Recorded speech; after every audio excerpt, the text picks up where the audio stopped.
Hey everybody, Ben here for the Bonehead podcast, and welcome to Blood Bowl Dream Team's Elven Union. So, Dream Team series, we're looking at every team available in Blood Bowl, and we're kind of putting together what rosters will probably look like around about 1250, 1500 and 1750 TV, as in 1.25 million, 1.5 million, 1.75 million.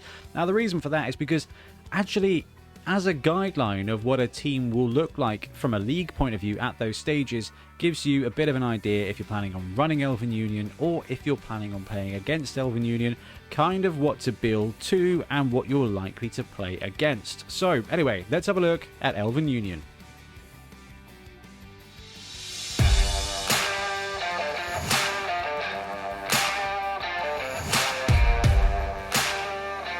So first and foremost, Elven Union in League is a vulnerable team, okay? Now, the Blood Bowl 2020 rules have changed things for the better. You're going to be earning more money, which means you will be able to replace your losses easier, which is very useful. But you're going to be playing some games where you've got some journeymen, and you will be having to replace some of your positionals. So even though 1250 with an Elven Union team won't take you that long to get to, it might take you a little bit longer than you think because you will probably have to replace a player or two. It is heartbreaking when you lose a catcher and a blitzer in your first 4 games because you know it's going to take a little while to develop that team up.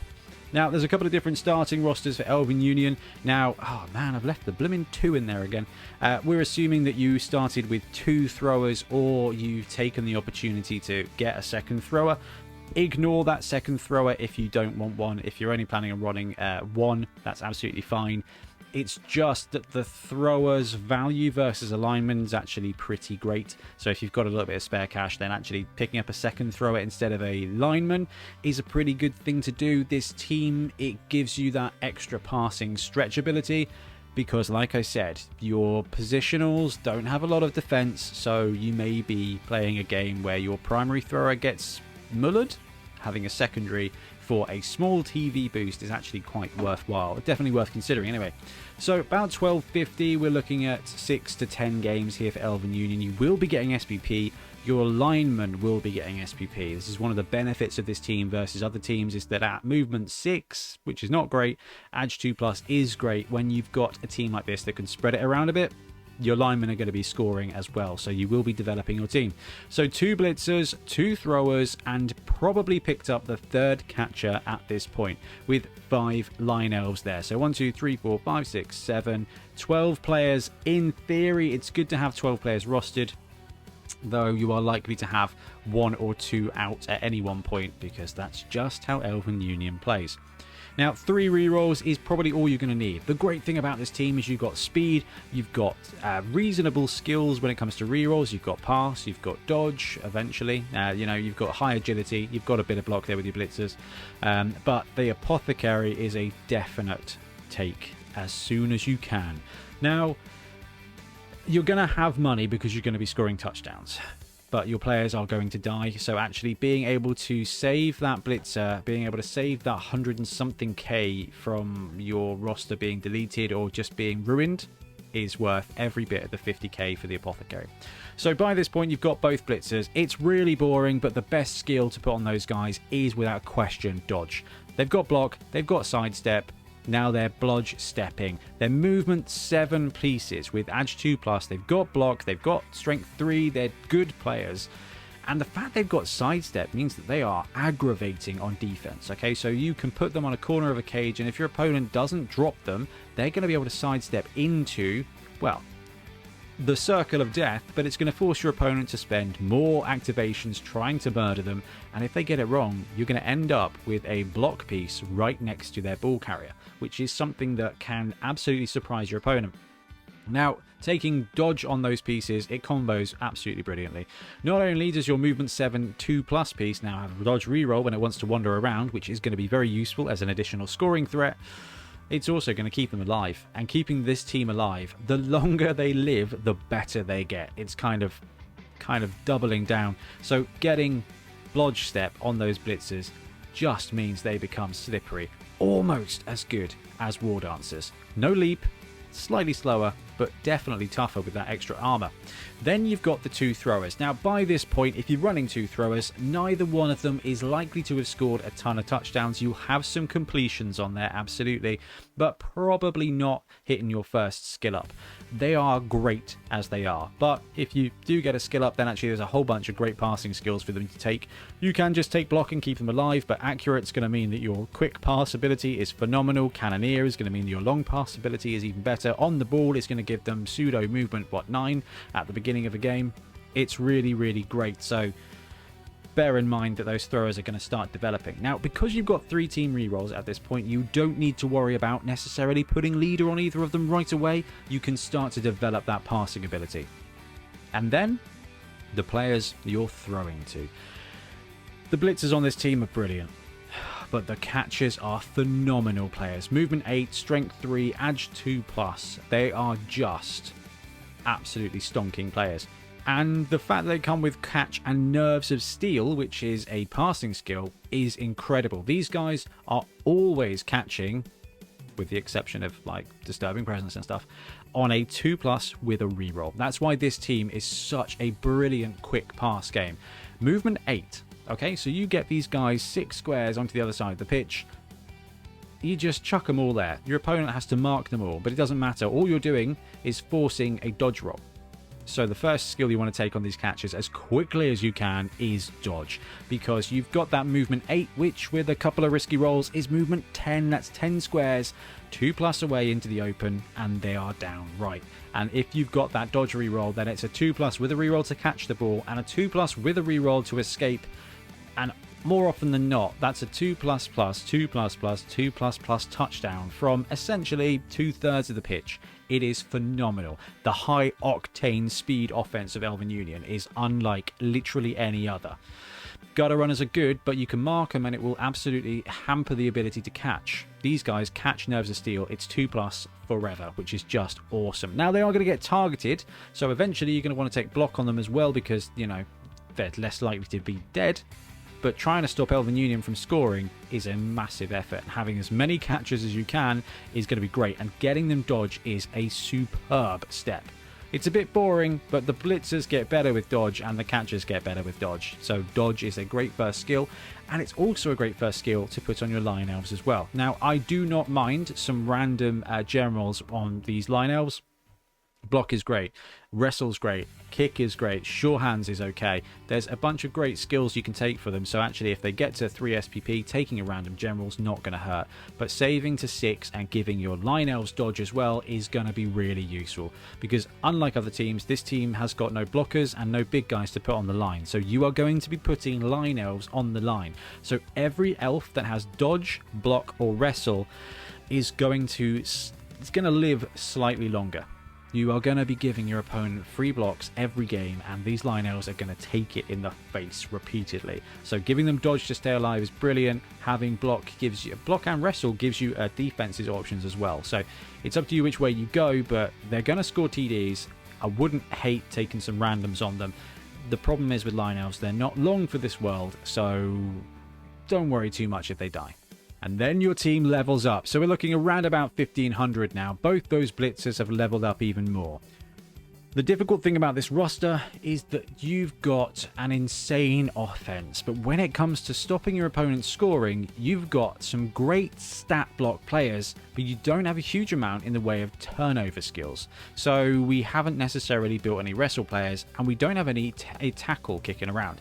Now, if you can get some of those line elves to pick up tackle or block, or wrestle, then you start building a bit more of a defense. What you do have is insane counterplay. So if you can force that ball out, if you can stop an opponent from scoring, you've got a really efficient coast-to-coast offense. That's why it's always useful having a second throwers, because one on each side, you've got the catchers to spread, you've got the blitzers there, ton of speed. But what can happen is your opponent can grind you down because you don't have the combat skills, or you don't have a way to counter war dancers or gutter runners and things like that. So the blitzers, even though they are excellent scorers, once they've got that dodge ability to keep them alive and to keep them mobile, actually chucking tackle on them or even wrestle is a really good way to create a safety. I recommend tackle, and I don't hate the odd one with a frenzy, but actually the best thing to do, blodge step, tackle. You've actually got a really good way of avoiding death And then once you get tackle and you've got a block piece on an enemy ball scorer, then actually you've got a really good opportunity to turn it over. And that's with your blitzers. Your throwers are going to start to develop. We've already talked about those. On the ball is an excellent skill. Accurate is a great skill. You could even take sure hands if you want to just safeguard your rerolls. But they don't need a lot, which is the really cool thing. I do like OTB because it really starts off your offensive drive with that extra 3 squares of movement. That basically, if you've got accurate and on the ball, you're kind of just quick passing at 6 squares because you've got that 3 extra squares of movement. So OTB is great, accurate is great, and if you want to stretch the field, then Cannoneer is going to be good as well. The cool thing about the throwers is actually you don't need them to be much better than they start with. So once you've got accurate, OTB, you've got 2 players, you can actually turn one into a block runner if you want to, or you can just save up and risk a stat increase, okay? Because actually a little bit of movement extra could be really useful. A little bit of extra passing is going to be really great. I wouldn't worry about it too much. Out of the gate, they are brilliant. So actually, once they get accurate or OTB, they really start storming in the throwing base. By now, you've probably, well, say probably, you may have lost a couple of catches, but hopefully at the 1500 point, you've been able to max out to 4. And you do want 4, because now your roster's got 4 movement 8 strength 3 pieces and 2 movement 7 strength 3 pieces. It's a tank of a roster. You don't have any armor, but man, you've got speed and a reasonable amount of strength. Dodge block on the first 2 catches, then you can start developing another one in a different way. You've got those scoring threats. They've got integral ability to catch on 2+ with a reroll. So actually the 3rd catcher that you start to level up, you can take Wrestle. Now, it will absolutely impair his ability to be a ball carrier and a scorer for a turn, okay? Because actually Wrestle is of no use if you are a ball carrier. If it's going to stop you from dying, but actually it's going to end your offensive drive because you're going to go down. What it does mean, however, if you've got a movement 8, strength 3, edge 2+ Wrestle piece that can cover the entire width of the backfield as well. So if you've got 2 tackle blitzers and you've got 1 movement 8 wrestle piece, you've got options when it comes to dragging down an opponent. Now this roster's got nothing in the way of guard, nothing in the way of strength, but actually that's the best you can do, is you're likely to be able to lay out a 1, maybe 2 die block with either one of your tackle pieces or this wrestle catcher.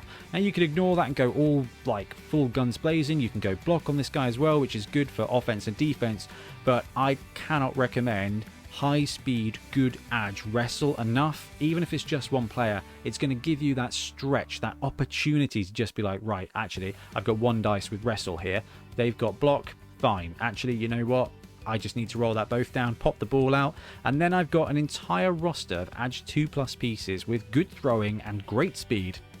You can turn that turnover into a touchdown with not a huge amount of difficulty, which is why this team is so fun. So your line elves and everything I said about random generals absolutely holds true. Kick is great, frenzy is fun, tackle is excellent. If you get a bit of tackle, then actually you get that extra bit of defense. The problem with Elven Union is that you've got very little in the way of counterplay for big guys or for strength 4 blockers. So having a random general roller Dauntless on a line elf, actually you've got the opportunity then to turn that player to save up that next 8 SPP and take block and build a kind of hunter, to build a kind of anti-big guy.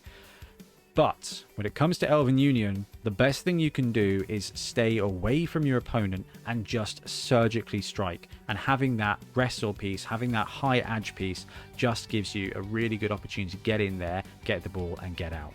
You've done nothing with rerolls yet. You're still looking at 12 players, but each one of these players is basically a star player in its own right. And really where you go from there is entirely up to you and Nuffle, because your players have a expiry date. They've got fine when it comes to armor, fine strength, fine combat skills, but you don't have a lot of muscle in this roster. So when it comes to making counter plays, making defensive plays, you end up having to commit your players and leave them in probably base contact with violent players. So your Elven Union team, you can strike surgically and you can bring around a really good defense, but your opponent is going to be left with some very profitable and juicy blocks. So you're going to suffer some casualties. Having the Apothecary is excellent. It's going to keep some of your star players alive. But if you've got a great Blitzer and a lineman with kick or block gets hurt and murdered, you're not going to want to use your Apothecary on it. So it's definitely going to happen to you. Now, one thing you can do, because this team is likely to score so many touchdowns and get that completion percentage, you're going to have SPPs, which means you can afford to wait to get doubles. So actually, once you've got dodge on your blitzers, you can afford to wait and save for a double, and that opens up a little bit of what you can do. If you've looked at our dream team for the Dark Elves, you can see that actually it's very easy to get a nice bit of blodge guard on your blitzers. Actually, the blitzers on this team, maybe guard is not great because actually you don't have a huge amount of other strikers, but Mighty Blow is going to be great, so you don't necessarily need to rush to tackle, and you can actually afford to take a couple of Mighty Blow blitzers. But like I said, once you've got Blodge Step, actually you can afford to wait. You can actually afford to wait all the way to take a stat increase. It's not going to take a huge amount of time, and once you've got Blodge Step on those players, they're already really great. You can chuck Strip Ball on there to get in and cause an offensive turnover. Tackle is obviously brilliant, but saving up and giving you the option to take something like Mighty Blow, it's going to give you a little bit of power. Now, the throwers, we talked about this. Accurate OTB is a great combination of skills to take for your primary thrower, and with the other thrower you can afford to flex it a little bit. You can take leader for a free reroll just to boost up the rest of your team if you want to. Block is never a bad skill, especially when you've got that passing 2+. He's going to get in there, and Nerves of Steel combined with block on a thrower gives you a kind of Brett Favre star who's going to be able to run right into the thick of things and then hoon the ball as if nobody's standing there. I wanted to bring it out as an option for a build, but that's the kind of player that doesn't last very long. Except for if you're Brett Favre or Tom Brady. But anyway, throwers, accurate OTB is great. Having a second thrower in there is really useful, but you don't need one to develop too much. So if it gets to the point actually you don't want to run leader, you can take a secondary player with accurate, or you can just go the block route. Now, catchers by this point are scoring. They are scoring and they are doing great. So dodge, block, and then you can have a bit of flex when it comes to speed. So with the catchers, actually taking sidestep is going to be phenomenally useful. What's going to happen is you're going to spread your catchers out. They've got blodge now, so they're not going to die. And actually your opponent punching them, taking a blitz, taking an opportunity strike on them is going to give you the opportunity to get a little bit closer to where you want to go. It's not going to free you probably of a dodge roll, but what it is going to do is it's going to free you of a go for it, or maybe one less dodge roll for you to make. So block step for the catches is going to be really effective. Then you've got this one safety guy who's got wrestle, then you've taken dodge. You can take dodge first to create that scoring threat, but wrestle's going to give you that opportunity to just get in there and try and turn the ball over. And tackle pairs with that really, really nicely. The fourth catcher, you can either double up with a safety build, or you can go for a scoring build, or you can flex there, take sprint. Now, movement 8 on this team, because you've got so much of it, you're not slow. But if you want to build a one-turn touchdown piece, then sprint and sidestep is a really great combination. So when it comes to having 4 catchers, actually 2 sort of mid-range scorers, 1 safety, and then potentially 1 dodge, sidestep, sprint piece is going to help you with that one-turn touchdown when you really need it. You're not going to need it too often though when it comes to Elven Union, but every now and again that's going to give you just that extra ability to sneak those extra squares in. Your Lion Elves, random generals all day long. But the other thing to mention here before we kind of wrap up with this team is that any one of these players, if you don't want to build your team value, if you want to keep your TV low, you can save SPP, and any single one of these players is an excellent candidate for a stat up. The throwers are maybe a bit risky. Lion Elves I wouldn't bother too much, but the catchers and the blitzers, movement 8 blitzers, fantastic. Movement 9 catchers, really good. That extra edge is amazing. So actually, if you don't want to brew them up past once the point where they've both got block and dodge, you can wait. You can keep your team value low, and then you can try and build something incredible. That's the really exciting thing here with Elven Union, is the first couple skills, get them to the point where you don't need anything else. Actually, you can afford to keep it at 1300-1400 with just 2 skills apiece while you're saving up, and then you can be like, boom, let's roll. Now I've got a strength 4 blitzer, now I've got a movement 8 blitzer and a movement 9 catcher. You can just explode, take the risks, or you can just save up and put guard on a line elf. That's not bad either.